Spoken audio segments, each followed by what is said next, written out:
এটা কার ছেলে? সত্যি বললে ক্ষমা করে দিব। এটা আমার ছেলে হতে পারে না। কামিনী চৌধুরী স্বামীর দিকে কটমট করে তাকিয়ে রুমে চলে গেল।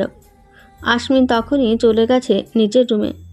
থমথমে পরিবেশে রেশ কেটে এখন সবাই মুখ টিপে হাসায় ব্যস্ত। সকাল সকাল ফর্মাল ড্রেসে অফিসের জন্য রেডি হয়ে নিচে এসেছে নূর। অফ হোয়াইট কালারের লেডিস কোটের সাথে কালো প্যান্ট, চুলগুলো পনিটেইল করে বাঁধা। আশমিন সেদিকে একবার তাকিয়ে চোখ সরিয়ে নিল।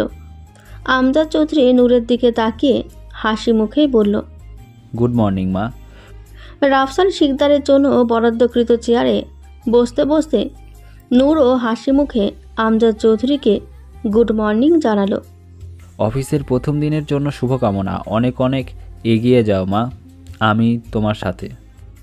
নূর প্লেটে পরোটা নিতে নিতে কামিনী চৌধুরীর দিকে তাকিয়ে বাঁকা হাসল।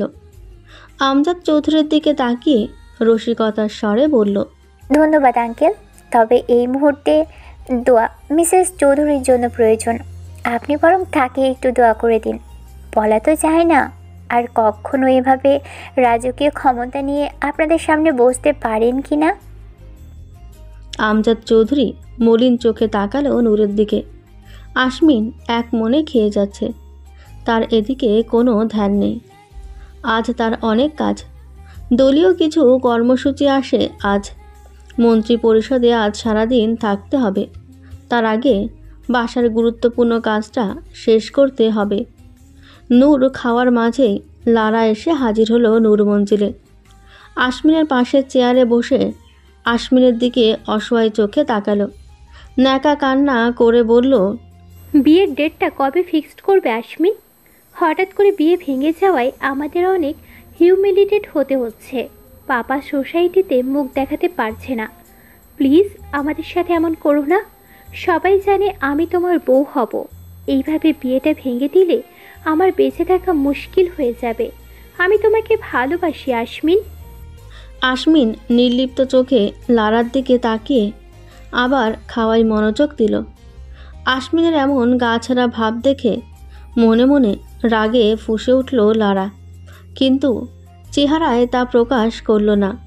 মনে মনে বলল, একবার শুধু বিয়েটা হয়ে যাক। তোমাকে আর তোমার পুরো পরিবারকে আমি লারা আমার পা চাটা গোলাম যদি না করিয়ে রাখি, তাহলে আমার নামও লারা নয়। নূর ভ্রুকুচকে সেদিকেই তাকালো। লারা নূরের দিকে তাকিয়ে আশমিনের আরেকটু কাছাকাছি গিয়ে বসল। আশমিন লারার দিকে না তাকিয়ে গম্ভীর গলায় বলল, কোলে বসতে চাও? আমজাদ চৌধুরী চোখ বড় বড় করে তাকালো আশমিনের দিকে। নূর সেদিকে ভ্রুক্ষেপ না করে নিজের কফিতে মনোযোগ দিল। লারা আশমিনের দিকে লাজুক চোখে তাকিয়ে মিনমিনে গলায় বলল, সবার সামনে বেডরুমে গেলে ভালো হতো না? দরকার নেই, তুমি এখানেই উঠতে পারো। ওকে। আশমিন টেবিল থেকে কিছুটা দূরে দাঁড়িয়ে থাকা পালোয়ান সাইজের লোকটির দিকে তাকিয়ে শান্ত গলায় বলল, বাহাদুর, লারাকে কোলে নাও। আজ সারাদিন সে তোমার কোলেই থাকবে। আজ আর তোমার কোনো কাজ নেই। আশমিনের শান্ত গলা শুনে বাহাদুর নামের লোকটা ভয়ার্ত চোখে আশমিনের দিকে তাকালো। আশমিনের এই শান্ত গলা যে কতটা ভয়ঙ্কর তা সে হাড়ে হাড়ে জানে। তাই কাল বিলম্ব না করে দ্রুত পায়ে এসে শক্ত হাতে লারাকে কাঁধে তুলে নিল। লারার মনে হচ্ছে কেউ লোহা দিয়ে তাকে চেপে ধরেছে। চোখের পলকে কি হয়ে গেল বোঝার আগেই বাহাদুর নামের কালো পালোয়ান সাইজের লোকটা তাকে কোলে নিয়ে একটা চেয়ারে বসে পড়ল। কামিনী চৌধুরী সেদিকে তাকিয়ে চোখ সরিয়ে নিল। আমজাদ চৌধুরী একটু শব্দ করেই হেসে ফেলল। সানভিয়ার অমি এতক্ষণ সব কিছুই নীরব চোখে দেখল, এবার দুজনে মুখ টিপে হাসতে লাগলো। নূর অমির দিকে তাকিয়ে লারার বসার চেয়ারটা দেখিয়ে শক্ত গলায় বলল, এটা এখনই বাইরে ফেলে দেওয়ার ব্যবস্থা করো। কামিনী চৌধুরী তাচ্ছিল্যের সুরে বলল, চেয়ার ফেলে কি লাভ? তোমার বরকেও অনেকবার ছুঁয়েছে ও, এখন তো তার সাথেই বাসর করতে চাইছো। আমি ফেলেছি বলেই সে ছুতে পেরেছে, না হলে কার সাধ্যি নূরের জিনিসের দিকে হাত বাড়ানোর? নূরের টেস্ট এতটাও খারাপ না মিসেস চৌধুরী। আশমিন তীক্ষ্ণ চোখে নূরের দিকে তাকিয়ে কফিতে শেষ চুমুক দিল। নূর দাঁড়িয়ে অফিসে যাওয়ার জন্য। তাড়াতাড়ি অফিসে আসবেন Mrs Chowdhury, I hate late. Ashmin নিজের চেয়ার ছেড়ে নূরের মুখোমুখি দাঁড়ালো। শুভ্র পাঞ্জাবির হাতা সামান্য গুটিয়ে ঘাড় হালকা কাত করে নূরের দিকে বাঁকা হেসে তাকালো। নূর ভ্রুকুচকে তার দিকেই তাকিয়ে হাতা গুটানো শেষ হতেই হুট করে আশমিন নূরকে কোলে তুলে নিল। নূর চোখ বড় বড় করে তাকিয়ে রইল আশমিনের দিকে। আশমিন ধূপধাপ পা ফেলে সিঁড়ি বেয়ে চলে যাচ্ছে নিজের রুমে। আমজাদ চৌধুরী মুখ কুচকে তাকিয়ে রইল ছেলের যাওয়ার দিকে। সানভি আর অমি সেদিকে পাত্তা না দিয়ে বসে গেল ব্রেকফাস্ট করতে। আজ তাদের যেতে লেট হবে, তারা পৌঁছে গেছে। ওকে এভাবে কোথায় নিয়ে গেলে তোমার স্যার? আমজাদ চৌধুরীর প্রশ্নে থতমত খেয়ে গেল সানভি। ও কিভাবে জানবে কোথায় নিয়ে গেল? তবুও সন্দিহান কণ্ঠে বলল, কাল রাতের ক্লাসটা মনে হয় এখন করাবে। রাতে তো ম্যাম যায়নি স্যারের রুমে। আমজাদ চৌধুরী কটমটো গলায় বলল, চুপ করো বেয়াদব ছেলে, যেমন স্যার তার তেমন পিয়ে, সব কয়টা অসভ্য হচ্ছে দিন দিন। সানভি কাঁদো কাঁদো চোখে তাকিয়ে পরোটা খাওয়ায় মনোযোগ দিল। অমি মনে মনে হেসে লুটোপুটি খাচ্ছে। কামিনী চৌধুরী গটগট করে বেরিয়ে গেল বাসা থেকে। লালার বাবার সাথে কথা বলতে হবে। এত বছরের সাজানো প্ল্যান কিছুতেই এই 2 দিনের মেয়ের জন্য সে নষ্ট হতে দিবে না। অমি কাউকে মেসেজ করে আবার খাওয়ায় ধ্যান দিল। আশমিন নূরকে নিজের রুমে নামিয়ে সাথে সাথে দরজা লক করে দিল।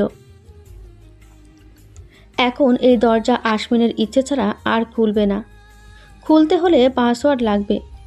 নূর সেদিকে আগুন চোখে তাকালো। আশমিন সেদিকে পাত্তা না দিয়ে নূরকে শক্ত করে নিজের সাথে চেপে ধরল। এক হাতে কোমর পেঁচিয়ে ধরে হালকা উঁচু করে নিজের মুখ বরাবর করল নূরকে। নূরের পা ফ্লোর থেকে 3 ইঞ্চি উপরে। ছাড়ুন। নূরের শান্ত গলায় ছাড়ুন বলায় ঠোঁট বাঁকিয়ে হাসল আশমিন। নূরের ঠোঁটে ঠিক পা পাশে গাঢ় চুমু খেয়ে ফিসফিস করে বলল, রাতে আসতে বলেছিলাম, আসনি কেন? ছাত্রী হিসেবে তুমি ফাঁকিবাজ হতেই পারো, কিন্তু শেয়ার হিসেবে আমি মোটেও ফাঁকিবাজ নই। তুমি ফাঁকি দিবে আর আমি তোমাকে যেখানে পাবো সেখানেই ক্লাস করাবো, হোক সেটা রাস্তা, ড্রয়িং রুম, অফিস বা বেডরুম। এখন তোমার ইচ্ছা, তুমি কোথায় ক্লাস করতে চাও। আশমিনের কথা শুনে ক্রূর হাসল নূর। আশমিনের চোখের দিকে তাকিয়ে সেও ফিসফিস করে বলল, অনেক বড় টিচার হয়ে গেছেন মনে হচ্ছে। তা কয়জনের সাথে ইন্টিমেট হয়ে এই অভিজ্ঞতা অর্জন করলেন? প্রোটেক্ট নিয়েছিলেন তো? দেখা গেল HIV পজিটিভ হয়ে বসে আছেন। আমি আমার নিজেকে নিয়ে খুব প্রোটেক্টিভ। আগে মেডিকেল চেক আপ করিয়ে আসুন মন্ত্রী সাহেব। ক্লাসের কথা না হয় আমরা পরে ভাববো। আশমিন শান্ত চোখে তাকালো নূরের দিকে। মলিন হেসে ক্লান্ত গলায় বলল, সেটা তো তুমি 4 বছর আগেই দেখে গিয়েছো নূর। আমার চরিত্র সম্পর্কে সার্টিফিকেট তো সেদিনই দেওয়া শেষ। তবে আজ এত প্রশ্ন কেন? স্ত্রী হিসেবে আমার অর্ধাঙ্গিনী তুমি, আমার সব কিছুর অর্ধেক তোমার, হোক সেটা SRV।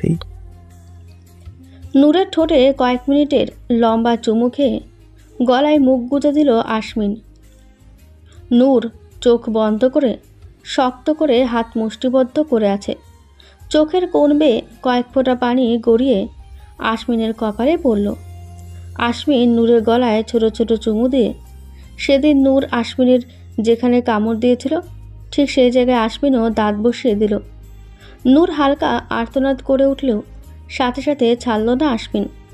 কয়েক সেকেন্ড দাঁত দিয়ে কামড়ে ধরে রেখে আস্তে করে ছেড়ে দিল। নূরকে নিচে নামিয়ে কামড়ের স্থানে আলতো করে চুমু দিয়ে মন্থর গলায় বলল, wish you very good luck for your first day in office. অফিসে নূরের 30 জনের টিমসহ নূরকে প্রবেশ করতে দেখে সবাই অবাক হয়ে তাকিয়ে রইল। বিশাল বিল্ডিংয়ের 8 তলায় রাফসান শিকদারের অফিস। প্রতি তলায় তাদের ভিন্ন ভিন্ন কোম্পানির অফিস থাকলেও 8 তলায় হেড অফিস। সব কোম্পানির এখান থেকেই পরিচালনা করা হয়। নূর সবার দিকে এক পলক তাকিয়ে কনফারেন্স রুমে চলে গেল। অমিও বাকি 30 জন নূরের সাথে কনফারেন্স রুমে গিয়ে নিজেদের জায়গায় বসে পড়ল। নূর রাফসান শিকদারের চেয়ারের সামনে গিয়ে কিছুক্ষণ চুপ করে দাঁড়িয়ে রইল। পাথরের চোখ ফেটে অশ্রু আজ বেরিয়ে আসতে চাইছে। চোখ বন্ধ করে নিজেকে সামলে ফেলল নূর। এখনও অনেক পথ বাকি। এভাবে ভেঙে পড়লে পরে দুর্গম পথ পাড়ি দেওয়া কঠিন হয়ে পড়বে।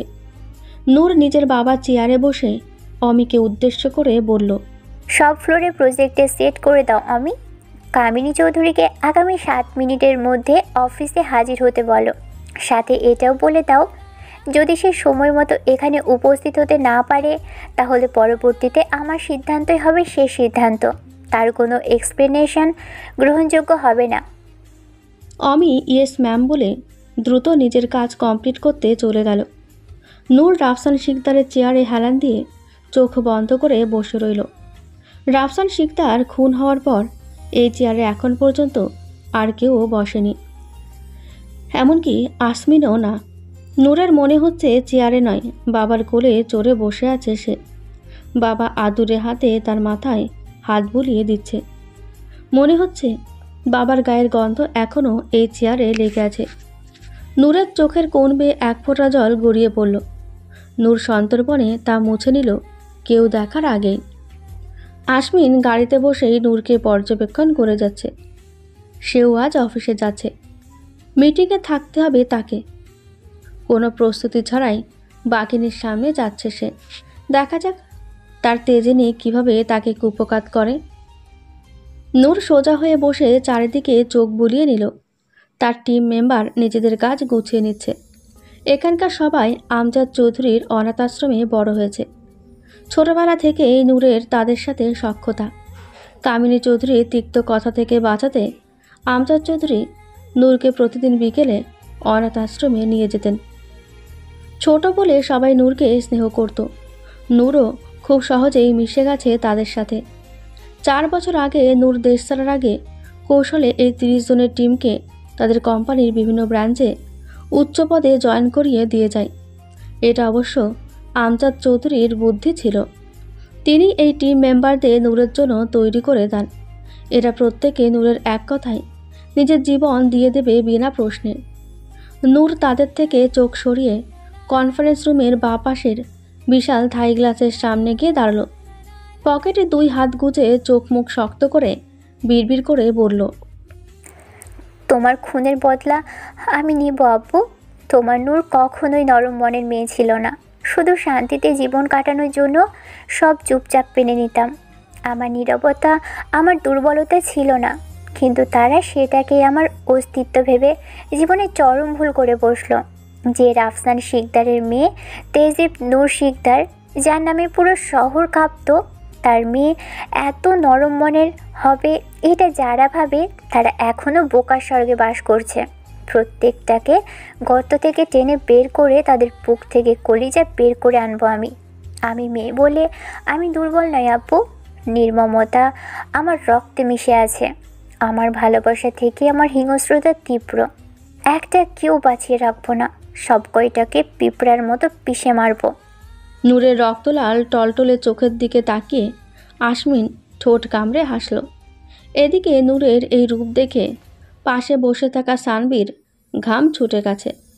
কাঁপা কাঁপা হাতে টিস্যু দিয়ে ঘাম মুছে আসমিনের দিকে ভয়ার্ত চোখে তাকালো। আসমিন সানভীর অবস্থা বুঝতে পেরে শব্দ করে হেসে ফেলল।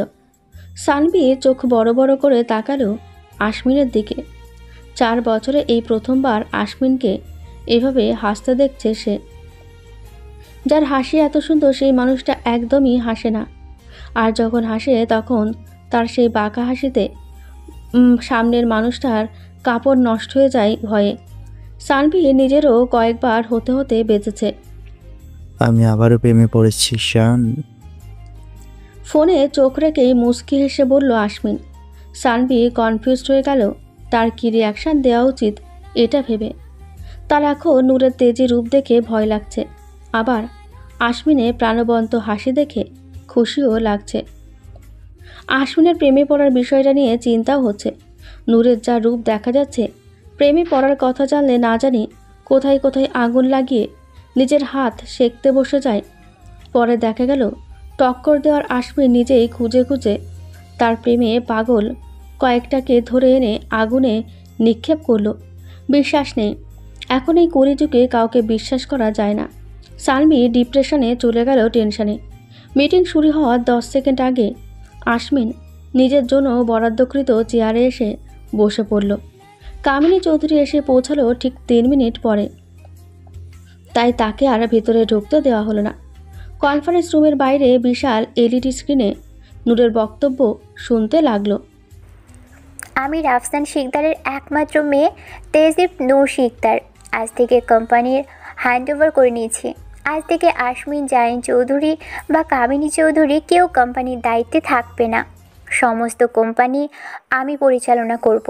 আপনারা যারা এখানে কর্মরত আছেন তারা আগামী 1 মাসের বিগত 4 বছরের সমস্ত হিসেব আমার টিমকে বুঝিয়ে দিবেন। আর অবশ্যই নিজেদের জন্য অন্য জায়গায় চাকরির ব্যবস্থা করে নেবেন। কয়েকজনের চাকরির ব্যবস্থা আমি করে দেব। বাকি যারা বাদ পড়েছেন তারা ঝামেলা করতে চাইলে সরাসরি কোর্টে দেখা হবে। আমার কাছে উপযুক্ত রিজন আছে আপনাদের চাকরি থেকে অব্যাহত দেওয়ার। আশা করি সবাই আমার কথা বুঝতে পেরেছেন। কাজেই কোনো গাফিলতি আমি বরদাস্ত করব না, তাই বি কেয়ারফুল। কামিনী চৌধুরী রাগে ফুঁসছে। একেও এর বাবার মতোই মরতে হবে, খুব বার বেড়েছে। নূরের দিকে তাকিয়ে ফোঁসফাঁস করতে করতে মনে মনে বলল, আমিও শিকদার বংশের মেয়ে নূর, তোর আগে জন্ম আমার, আমিও এর শেষ দেখে ছাড়বো। তোর অবস্থা রাস্তার কুকুরের মতো না করে আমি কামিনী চৌধুরী স্বস্তির নিঃশ্বাস নিব না। আশমিন তীক্ষ্ণ চোখে তাকিয়ে আছে কামিনী চৌধুরীর দিকে। সে যে আবার কোনো খিচুড়ি পাকাচ্ছে তা তার চেহারায় স্পষ্ট। আশমিন পাশের চেয়ারে বিমূর্ত মুখে বসে থাকা আমজাদ চৌধুরীর দিকে তাকালো। সেও কামিনী চৌধুরীর দিকে তাকিয়ে আশমিন তার বাবার হাতে হাত রেখে গম্ভীর গলায় বলল, সামনে আমাদের খুব কঠিন সময় আসছে আপু। শিকদারদের 2 রমণীর যুদ্ধে যে পরাজিত হয় বলা যায় না। একজনের বিনাশ নিশ্চিত। আমি আমার বউয়ের পাশে আছি, তাই তার কোনো ভয় নেই। মিস্টার আজমিন জাইনের বউকে সে কীভাবে প্রোটেক্ট করবে বুঝতেই তো পারছো। কিন্তু তোমার কি হবে? তোমার উচিত অন্য অপশান হাতে রাখা। আমার জানাশোনা অনেক মেয়ে আছে, দেখবো নাকি? আমজাদ চৌধুরী বজ্রহত চোখে তাকালো আশমিনের দিকে। সে এখন সিরিয়াস মুখে নূরের দিকে তাকিয়ে। আমজাদ চৌধুরীর বুকের ব্যথাটা আবার বাড়তে লাগলো।